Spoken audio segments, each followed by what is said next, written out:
आज मैं आपको ऐसे 7 संकेत बताऊंगी जिससे आप जान सकते हैं कि आपके लड्डू गोपाल जागृत हैं या नहीं। और अगर आपको इनमें से एक भी संकेत मिला है तो वीडियो को लाइक करके अपना एक्सपीरियंस जरूर कमेंट कीजिएगा।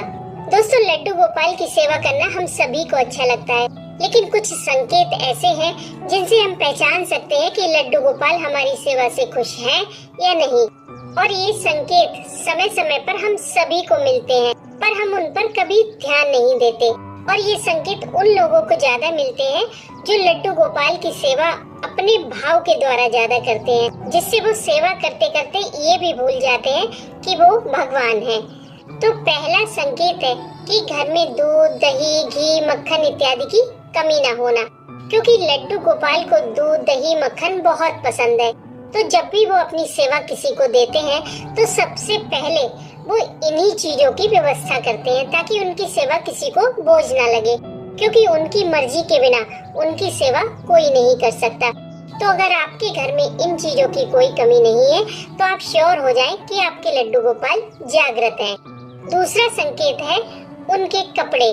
तो जब भी आप उन्हें नहलाने के बाद 2 या 3 ड्रेस निकाल कर रखें कि इनमें से कोई ड्रेस पहना दी जाएगी, लेकिन जब पहनाने की बारी आए तो आपको किसी वजह से कोई दूसरी ड्रेस ही निकाल कर पहनानी पड़े, तो समझ जाना कि आपके लड्डू गोपाल जागृत हैं और वो अपनी पसंद नापसंद के हिसाब से आपसे सेवा ले रहे हैं। तीसरा संकेत है कि अगर आपके मन में अचानक से कोई चीज बनाकर लड्डू गोपाल को खिलाने का भाव आए, आपको लगे कि चलो आज ठाकुर जी को ये भोग लगाते हैं, तो समझ जाना कि लड्डू गोपाल खुद वो चीज खाना चाह रहे हैं, इसीलिए आपके मन में ये भाव आया।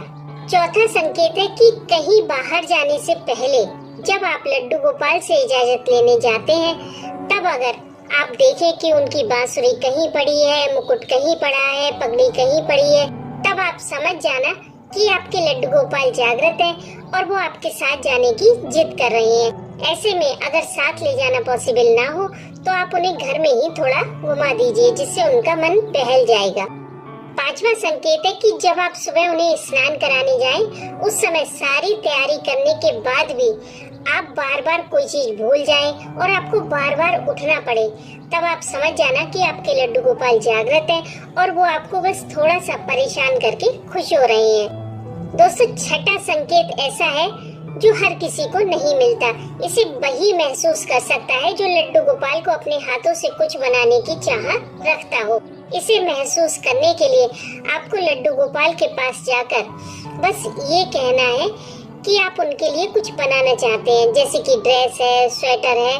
उसके बाद आप जब जब लड्डू गोपाल के सामने जाकर बैठेंगे तब आपको लगेगा जैसे कि लड्डू गोपाल आपसे कह रहे हैं कि कहाँ है मेरी ड्रेस, कहाँ है मेरा स्वेटर। और जब तक आप वो ड्रेस या स्वेटर बना नहीं देते तब तक आपको चैन नहीं मिलेगा। आप बार बार ठाकुर जी के सामने जाकर बैठेंगे और वो आपको टोकते ही रहेंगे। अगर आपके साथ भी कभी ऐसा हुआ है तो समझ लीजिए कि आपके लड्डू गोपाल जागृत हैं। दोस्तों, 7वां संकेत ऐसा है जिससे आप 100% श्योर हो जाएंगे कि आपके लड्डू गोपाल आपके घर में विराजित हो चुके हैं।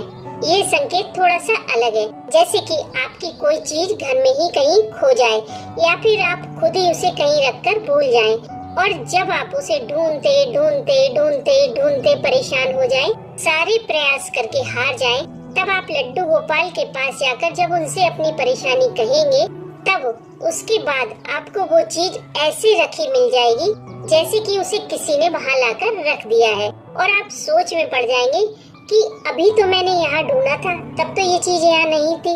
लेकिन ये आपको तभी फील होगा जब आप अपनी तरफ से सारे प्रयास करके हार जाएंगे, क्योंकि भगवान श्री कृष्ण की सेवा में कर्म की प्रधानता है। वो कहते हैं कि तुम्हारे हाथ में सिर्फ कर्म करना है, फल देना तो मेरे हाथ में है।